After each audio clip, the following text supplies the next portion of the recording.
Welcome back. I'm John Stark from movieguy.com, and if you happen to check out my first video about this show, I did not review it. I did not give it a grade. I did not really know what to do with the overall content and the subject matter.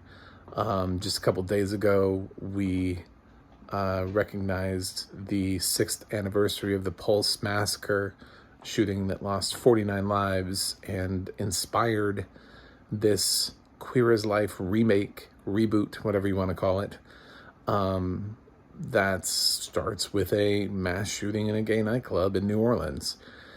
And here we are in the 3rd episode, and there will be spoilers, and I'll talk about some audio description, and I'll talk about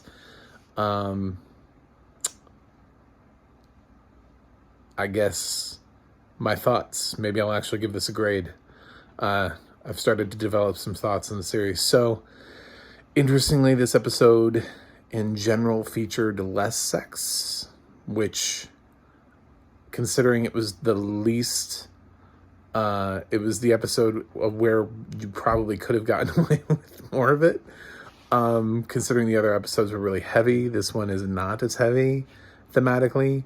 It was kind of interesting choice that all of a sudden everybody was abstaining for the most part. Instead we had the gang was throwing a party because these vigils that they keep showing up to, where people keep hugging them and telling them everything's gonna be okay. I wish I was there. So sorry for your loss, and you're so courageous and brave. And apparently they hate all that. So they want to throw a party. Our wonderful non-binary couple, lesbian, trans, I don't know, couple, I'm sorry, I'm trying to follow that, couple. I know that the non-binary one had the babies. I heard it as a joke, Flotsam and Jetsam, but then they kept calling them Flo and Jet, and I was like, wait, are their names really Flotsam and Jetsam? Were they really named after the eels in Little Mermaid? Is that a thing? I'm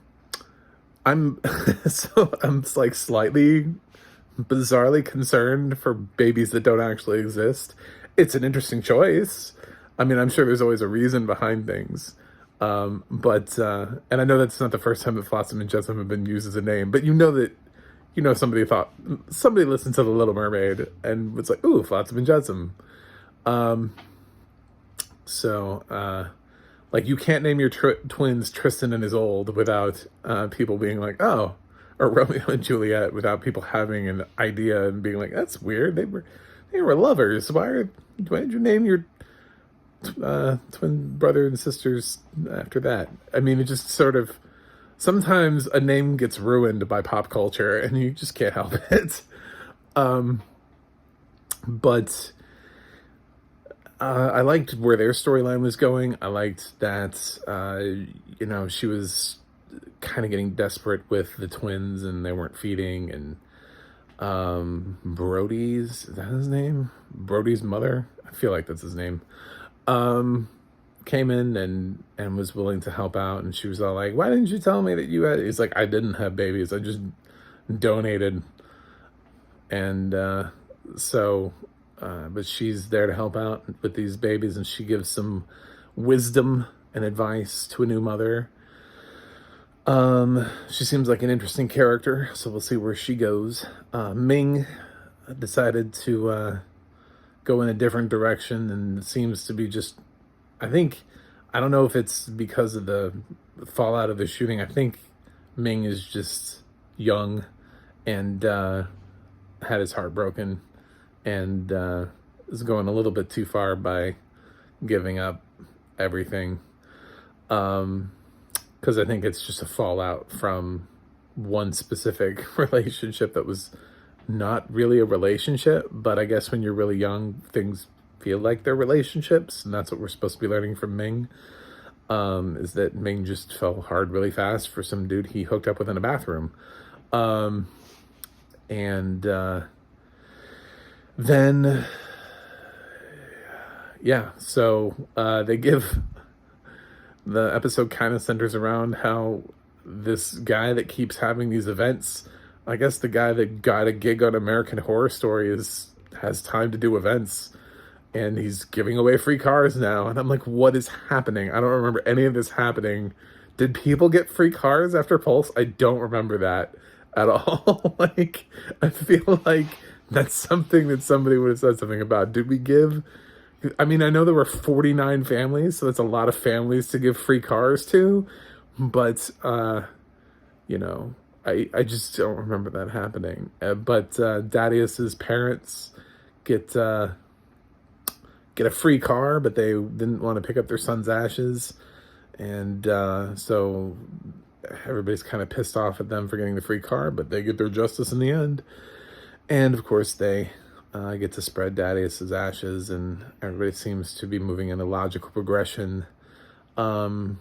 The show kind of is like saying things, and I don't really know what it's trying to say sometimes. I don't know kind of what the point is that it's trying to make. And sometimes it feels like it's poking fun at the way people grieve. And sometimes it seems like it's trying to make a point about, like, you don't understand what it's like to grieve, or to relate, so don't bother. We're tired of hearing, you know, how brave we were or whatever, so stop telling it to us. It has a lot of odd messaging, and I don't know if that's coming straight from the survivors that were consultants, or if that came as a choice from the writers and the producers. I don't know if this is really how the survivors feel from the shooting, or any shooting, but these characters are reacting in a way in which it's kind of unexpected, and I wasn't really expecting this show to go this route. And the fact that they all kind of have the same similar reaction, whereas in other shootings there's always been somebody like the guy who keeps trying to give away free cars, who's taking the charge to try to make sure it never happens again. There always seems to be one of those people out of every mass shooting. And here, at least it's not in this group. And then the one guy that's doing anything, they make fun of him. So it's an odd choice, and I don't really know where I'm at with the series. I like parts of it. Other parts of it are weird. I don't fully get what it's trying to say. I still don't fully understand how to grade this series, but I'm going to try. The audio description is fine. There wasn't some weird vigil where we read 9 names of people who didn't exist, and then there was no audio description, so that we could give a moment of silence after that. That was so weird in the last episode. But yeah, I'll start grading Queer as Folk. I'm gonna go with a B. I think that's probably about where this episode is for me, in relation to everything else that I'm watching right now. So I'm gonna keep watching for now and see where we go. Let me know what you think in the comments. Don't forget to like and subscribe. You can check out MacTheMovieGuy.com for more reviews, and you can head over to the audio description project and find out what else has audio description and where you can watch it. And theadna.org will let you know who the narrators are, or the writers of the narration. So that's it for this, and see you when I do episode 4.